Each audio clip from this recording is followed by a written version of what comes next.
Now for season 3. It's gonna be spoil central up in here, so, you know, stop watching if you don't want to be spoiled. Let's talk about the magicians.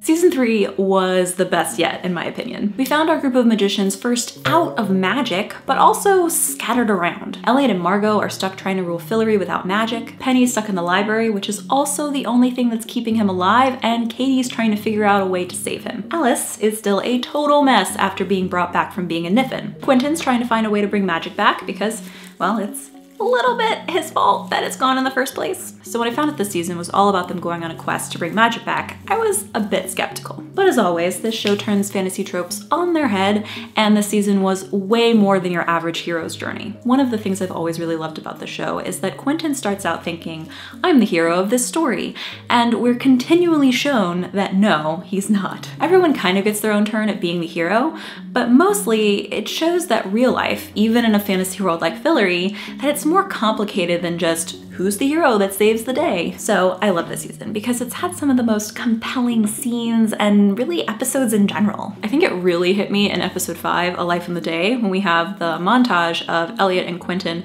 living out their whole lives, trying to build this mosaic of the beauty of all life. I don't know if 5 minutes of broadcast television has ever moved me the way that scene did. Like the music and the subtle story of their whole lives. And we hadn't really addressed Elliot and Quentin's attraction for each other in a while, so it was kind of this welcome, sweet moment. I also loved Julia's arc. I think she solidified herself as my favorite character of this season. Her becoming a goddess is so different and just an amazing journey from the broken and damaged Julia we saw in seasons 1 and 2. And the introduction of Penny 23, who I feel like brings some extra intrigue and potential shakeup to the so far established relationships. Now we've got like a weird love rectangle between Penny 40, Katie, Penny 23, and Julia, so I'm interested to see if this goes anywhere. I also love that there was another side to the fairies and that Julia got to help save them. Essentially, this show makes it really hard to see anyone as a villain for an extended period of time. There's always some underlying damage or motivation. Like, you don't have to agree with it, but sometimes being able to see things from another's perspective changes the way that you interpret their actions. Plus, there was a musical episode, which I thought was gonna be real weird, but actually turned out to be super great. Like when they sing the climactic song Under Pressure, it just kind of brought all of the wonderful weirdness that is the magicians to the forefront. And finally, the way the season ended just the betrayal by Alice, and then even worse by Dean Fogg. Everyone's memory getting wiped, which is just tragic, and the creepy childlike body jumping monster is on the loose. We've got a mess for season 4. Somehow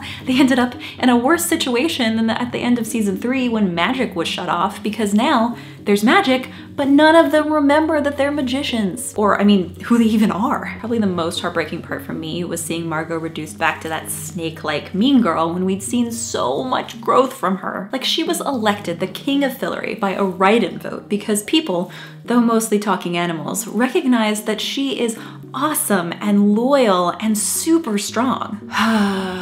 So yeah.